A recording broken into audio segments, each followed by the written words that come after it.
Welcome. Can't wait to get started here. I haven't been live on YouTube in literally months, probably what, 6, 7 months. So glad to be on here. So, what we're going to do is actually go over um, English sounds and the most common sounds, not even most common, all of the different sounds in English. Let's see if I can get this working. My computer isn't working at the moment. There we go. So I might have to do it this way. All right, so what we're doing is an introduction to English sounds through the lens of phonetics. So phonetics is so exciting. Phonetics is the art, not the art, really the science of making speech sounds. And so today, when we go through the sounds of English, we'll start with talking about vowels. Because here's the interesting thing is when people learn English, they're taught there are 5 vowels: A, E, I, O, and U. Yes, there are 5 letters that represent vowels, but I would not call them vowels themselves. Vowels are a speech sound, and they are the engine for verbal communication. So it's the open sound that's generated when we move air up through our lungs, through our vocal cords, with our vocal cords on. Right? And so as we do that, we create that voiced energy air that comes through our mouth. And then depending on what we do with our lips, our jaw, and our tongue, we can make different sounds. We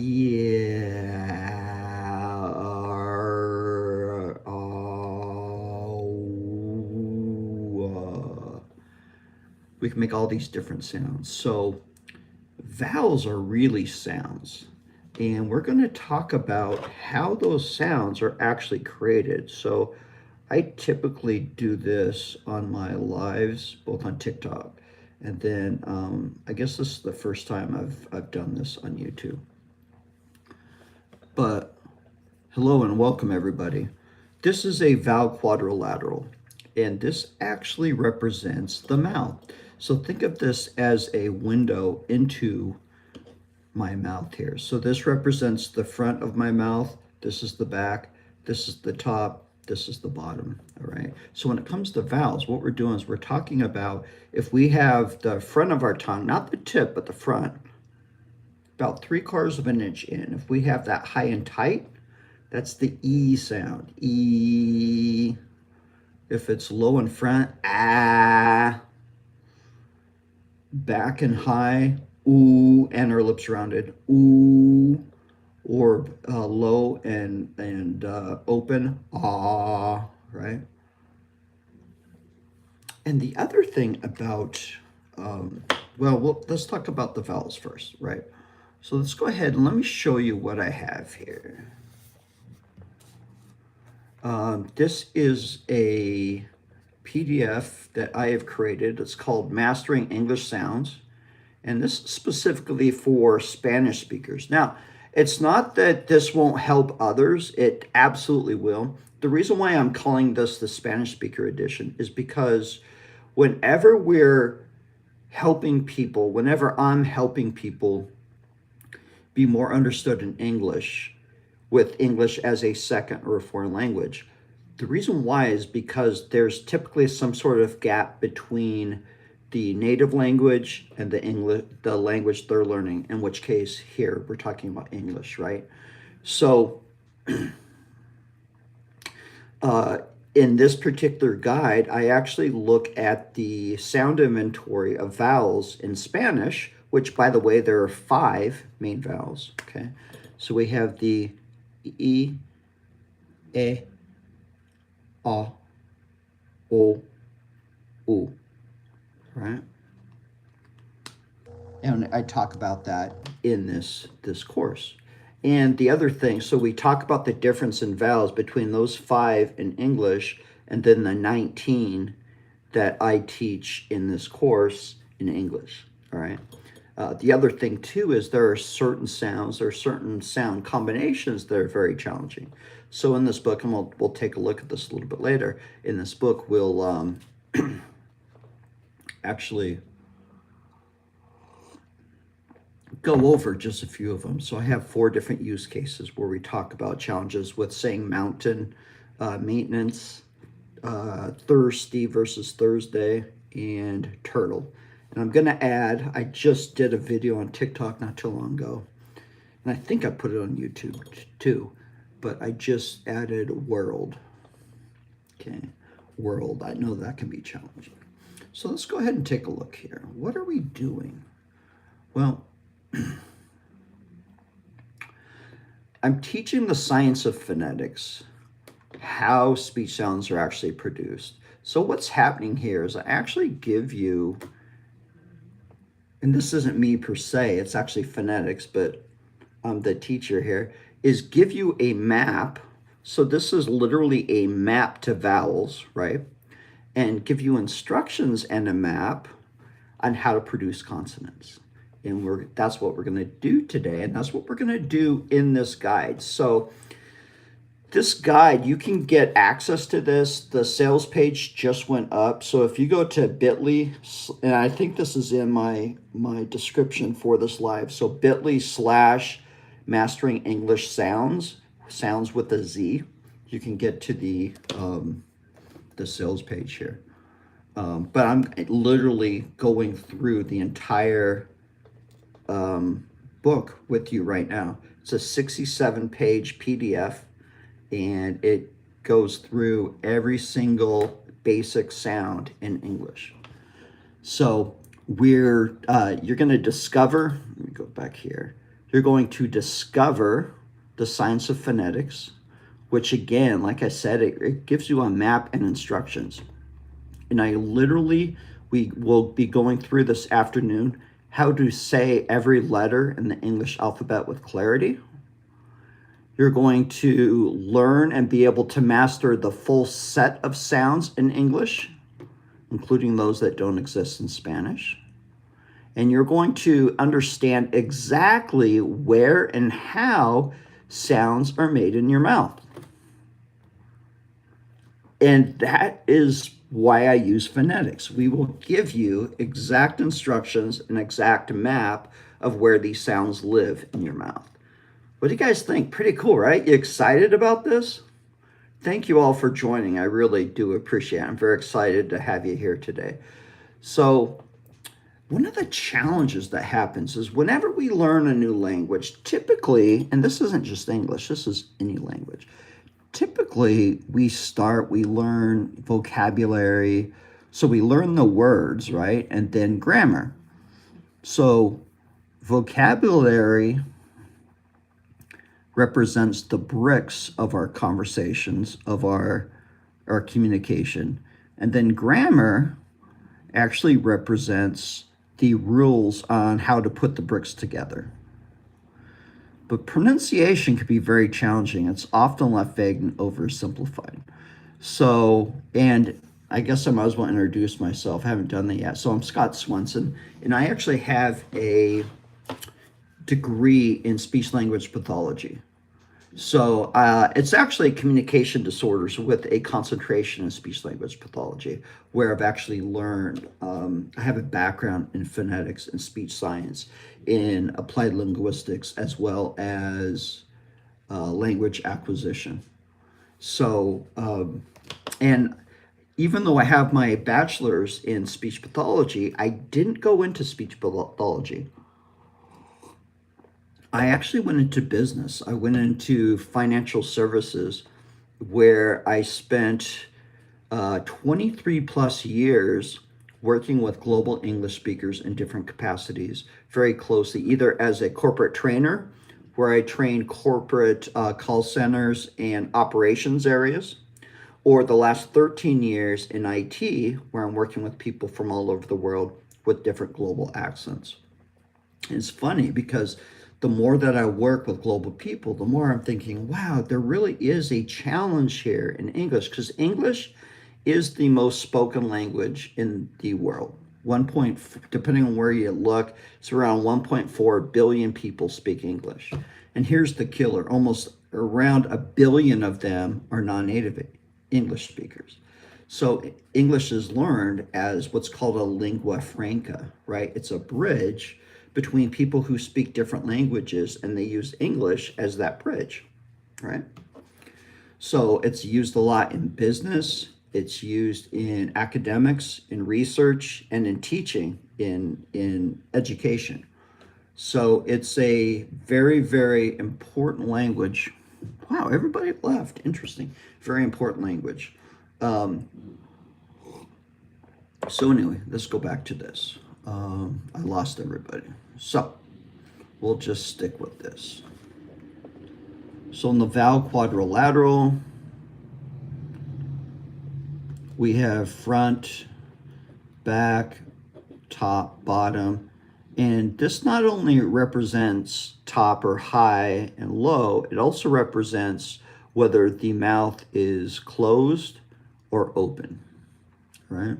And so the front vowels in English, we have 5 of them. We have E, I, so sheep, ship, E. This is the Spanish A, by the way. E as in bed, A as in cat. We have back vowels, where most of these are actually, we have rounded lips. So U as in blue, U as in book, O as in go. And again, this is the Spanish O. We have O as in thought. This is interesting because this particular sound I actually don't use. I am American and I grew up on the west coast of America. So we actually use this ah down here. That's unrounded and our jaw is open, ah. We use this ah instead of the o usually. So thought is I say thought like this, not like thought. And so I grew up on the West Coast, but I've lived in Boston for the last 27 years, and a lot of people out here use this, as well as British people use this as well.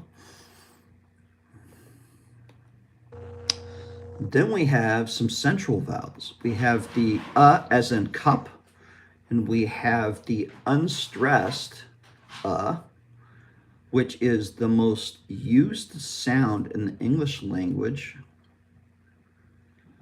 by native speakers. This is the the unstressed sound called the schwa. And what people don't normally aren't taught is that yes, this is a sound, but it's really more of a rhythm marker than it is an actual sound. Of course it's a sound, because in every syllable we have to have a vowel, which is an open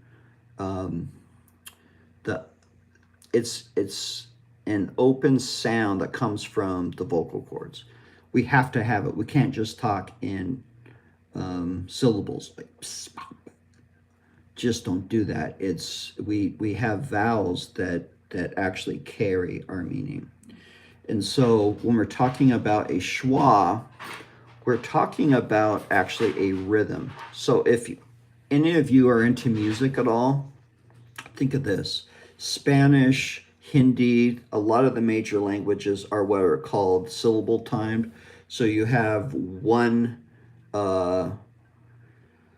each syllable has about the same time is given to it. Well, the schwa, what this does is this actually creates kind of like, if everybody spoke in syllable time language, if everyone spoke in quarter notes, the schwa would be the 8th note. So the schwa gives us a da-da, da-da, da-da type rhythm versus a da-da-da-da rhythm, all right? So the schwa is really more about rhythm than an actual sound. Like in sofa, right? It's not sofa, sofa, sofa, or about, where the schwa would be in the first syllable saying about. And then we have something really interesting here, and this is one of the things I've gained a lot of success on TikTok. teaching this sound here because, especially with my Spanish speaking friends, it's because this is so hard to say in Spanish because they don't have this sound. Okay, we have what's called an R colored vowel here in American English. And it's so interesting because obviously in Spanish, the R sound, and here's something that I think is interesting is when you're taught the English alphabet and you're taught the R, you're basically taught that that one letter is one sound and you make it one way. And that is not true. So you have the prevocalic R where we make it kind of up here, our tongue. Basically what happens is the tip of your tongue is kind of lower. It goes up higher up here, up by the palate, and then down, and it is voiced. And so when we say red and right and wrong, okay, that's more of the rhotic consonant, the vowel. But here what we're talking about is where the vowel is in front of the sound. And so there are people that teach you make the sound and then you put your tongue up here. But I teach a technique that's actually way more effective. And I call it the lazy pirate. So it looks like I have one person on here. I hope you enjoy this. And it does work. I've literally had thousands of people, I'm not exaggerating, thousands of people on TikTok rave about this, and they're so excited about this technique. So what we're going to do is we're going to use that neutral vowel that I talked about before, like in cup, right? So I want you to do this with me. Go ahead. If you want to close the door, that's fine, because people might look at you weirdly. But what we're going to do is we're just going to leave our tongue very neutral. So maybe open our mouth just a little bit, okay? Our tongue is down here. It's not front or back. It's not up high. And we're going to say, So say that with me, okay? And yeah, you might feel a little stupid, but that's okay. Or if you want to sound like a dumb American, say, duh. I do it all the time, right? So what we're doing is as you say that sound, what we're going to do is we're going to take the back of our tongue and we're going to bunch it towards the back of our mouth. So, so as we move the tongue back, notice how your jaw goes up, your tongue moves back, and you notice how you hear that R sound now. So this is interesting. We're starting with the vowel. It's the sound up front, the and then we're ending with that And by using our back R, it's much easier. Right? So I teach Obviously, I don't want you to say bard. That sounds ridiculous. But what I'm doing is I'm teaching you to anchor with that vowel, and then once you practice it a lot, what's going to happen is you're going to figure out, oh, it starts back here, right? Now check this out. Go ahead and say and now what we're going to do is we're going to add the D sound. So erd. So by adding the D sound, what we're doing is we're taking the front part of our tongue, we're putting it behind our top front teeth, and we're stopping the air and then releasing it, and it's voiced, making the D sound. So it's erd. Now check this out. Now let's add some front vowels. Let's try the W, right? Word. Now the B sound. Bird. The H sound. Heard. Let's get really crazy. This is one of the most requested sounds too. Murder. So what we're going to do is we're going to do the murd, and then we're going to do the lazy pirate one more time. Murder. Cool, right? And the secret to this is the fact that that sound is a vowel. All right? So these are our central vowels, but guess what? We also have diphthongs. So in English, we have 5 diphthongs. And the interesting thing about the diphthongs is in English, we have 5 letters that represent vowels. But I'm teaching you there are actually 19 different vowel sounds or vowel-like sounds, right? So when we learn the alphabet, the English alphabet, we say the letters that represent vowels are A, E, I, O, and U, right?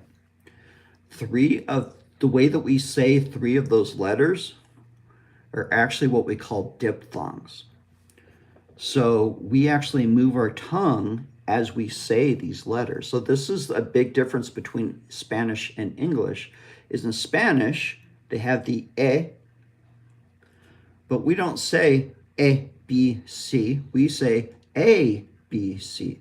So what we're doing is we have a diphthong where we anchor at the Spanish E, and then it goes up to the high front A, like A-Y, A, all right? The second letter that we call a vowel is I. So we start with the Spanish A, and we go up to the top front E, I. And even, so then, let's see, A, E, let's see, oh, I. So E, I already taught, is up here. This is high front E. It's not a diphthong. It's just longer than the Spanish E. E, and it's a little bit tighter. So A, E, I. We have O. It starts back here with the Spanish O. O, and then what we do is we go O, O. So one of the big pain points I've heard from a lot of people is that Spanish speakers trying to say focus, people hear fuckus. And the reason why is because we're not hitting that diphthong hard enough for people to hear the O sound. So it's really pretty simple to nail that diphthong. We're going to say the Spanish O, and we're going to say it just maybe 2 or 3 times a little bit longer. So O, and then O, and then what we're going to do is actually finish with rounding our lips even more, almost like we're blowing a kiss. So it's faux. It's almost like we're saying that W at the end, faux. Okay, focus, faux. And then the second syllable is the K, and then the schwa and the S, cuss, focus. All right? So I talked about 3 diphthongs, the A, I, O. We have the ow. So start with the Spanish A, go up to the U, ow. And then we have start with the O, oi, oi, like in boy, all right? And those are the different vowel sounds, vowel-like sounds in English. So 5 front, 5 back, 4 middle, and 5 diphthongs, all right? So within this book that I've created, this PDF guide, not only do we go through all of these, I do have a video that goes through this just like I just went through it with you. So I'm showing the video. Let me show this here. My computer is a little slow, but hopefully you'll be able to see it and hear it in a second. Now the vowel quadrilateral is one of the most useful tools in phonetics. So this is a 5-minute video going through basically all the different vowels. I use this more often than I use the O up here. Just like what I just did with you. So within this, and again, if you're just coming on, you're not sure what I'm talking about here, I am sharing my Mastering English Sounds Spanish Speaker Edition. that is available now, and you can get access to learn more about it through the sales page. I believe it's in the description of this live, which is bit.ly, so bit.ly/ master English sounds, and sounds with a Z, and master English and sounds are all capitalized. The M, the E, and the S all capitalized. All right. So here's I think is the cool thing is when we move to the next chapter. So out of all I just went through chapter 1, right? It's pretty deep. So chapter 2, I think, is so cool because what we're doing now is we're actually sharing what we call the characteristics or dimensions of consonants. So whenever we talk about consonants in phonetics, we always describe a sound. So a consonant is a non-vowel, right? We just went through the vowels.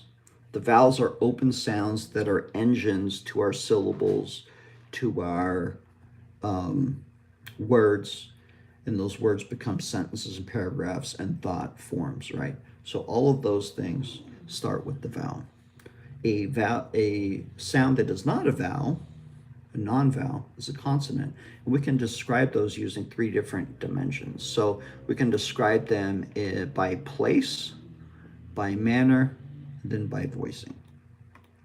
So chapter 2 teaches us all of these things. So in our mouth, we have very specific places where we create non-vowels. Our lips, our teeth, the movement of our tongue might go certain places. So tongue on teeth, tongue between teeth, our lips together, our tongue up here on what's called the alveolar ridge, our tongue up here on the palate, or our tongue back here on the soft palate, also known as the velum.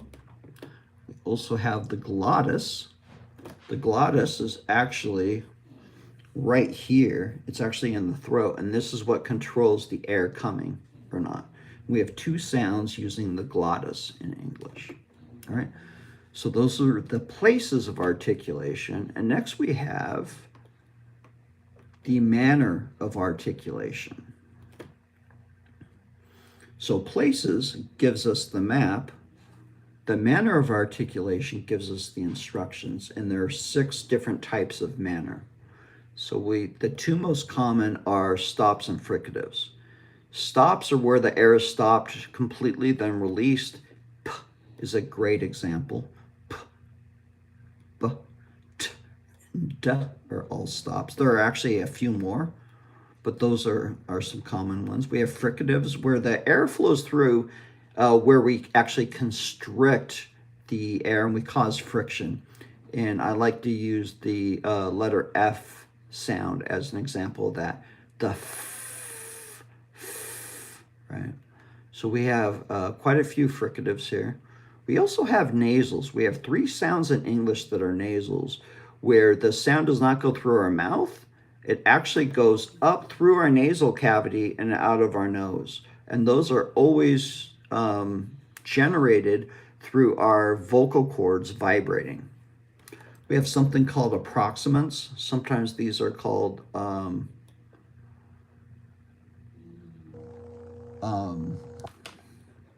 sorry, I just saw something. Semivowels, because the tongue isn't really touching anything. So there's just a slight restriction. So, and sometimes these are called liquids or glides too. So the American R, so the R, where the tip of our tongue is kind of down here. The middle tongue is up here. Or the Y, where we have E, or the W. So with the W, what's happening is we're rounding our lips, but we also have our tongue back up near our velum, where where we would actually say like ooh, but instead we're going ooh, and the air is coming through, it's vibrating. Ooh, ooh. It's hard to keep y and w moving without actually saying a vowel, right? And so that's what I kind of call those semi-vowels. Like it sets up for a vowel there, the y or the w, and even the r, the r. You can hold that a little bit longer, but it's the same sort of thing there. We have one lateral approximant, which is the L sound, and it's where the air actually flows around the tongue. And then finally, we have the affricate. There are two affricates in English, and an affricate is a very interesting type of sound. It's a combination of a stop and a fricative. All right, so it's kind of funky. But anyway, those are the six manners of articulation. So we have our map, where, we have the instructions on how, and then we have one more thing that's really more of a how, is we have instructions on whether or not a sound is using the vocal cords, where the vocal cords are vibrating, we call them voiced, or unvoiced or voiceless, where the vocal cords are not vibrating. This is actually really critical. We have many sounds in English where sounds share the same place and manner, and the only difference is whether or not they're voiced. So for instance, the p and the b, the p and the b, same place, bilabial, same manner, they're stops. The only difference is the p is unvoiced or voiceless. It's acoustic air coming up through our lungs. It's not being vibrated through our vocal cords. P versus the b, b. It actually is, we do voice our vocal cords there. We do voice that air coming up through there. Up here, the alveolar stops. We have t, which is voiceless, and d, d, which is voiced. The velar, we have the k, k, which is voiceless. It's that acoustic air coming up through, versus g, g, it's voiced. And then we have one more. It's not really a phoneme. And what I mean by that, it's not a sound that actually you will recognize by the sound itself. It doesn't change meaning. It's really what's called an allophone. But we use this in English a lot, especially British English. We have something called a glottal stop. So this glottal stop will be used in a what we call a medial T. So an example of this is the word bottle, right? We can say bottle with three different sounds, three different ways, and it won't change the meaning at all. So those sounds, those three sounds are allophones for each other. So we have bottle, which is very, very formal, bottle. We have bottle. It kind of sounds like a D, but it's actually the flapped T for American English. So what happens is our tongue is going up behind our teeth on the alveolar ridge, and it's unvoiced, but we're just tapping it. So we're not releasing that unvoiced air out. We're not releasing it. We're not aspirating it. So what happens is when we say bottle, it sounds like the D because we're not releasing that unvoiced air. We're just going straight into the vowel, which is voiced. So that's why it sounds like a D, bottle. And then the last option is the glottal stop. So remember, we have bottle, which is made up here with the tongue, up in the top behind our teeth. Bottle is also made up there. But then we have bottle, where we use a glottal stop. A glottal stop where the sound is actually made before it even gets to the mouth.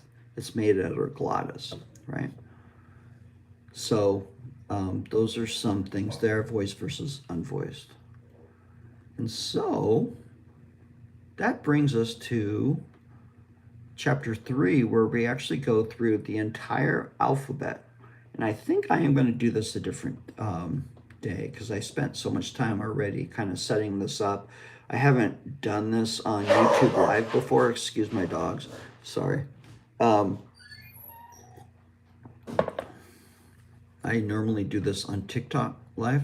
So the next one, we will go through the entire alphabet. I hope you enjoy this, and I am going to make this a video. I think this is a solid first lesson of mastering English sounds, chapters 1 and 2, where we are introduced to phonetics in the vowel quadrilateral and the 19 vowel-like sounds in English, as well as learning the 3 dimensions of categorizing consonants in phonetics and learning those, which are place, manner, and voicing. So we'll see you for the next lesson. Hope you guys enjoyed this.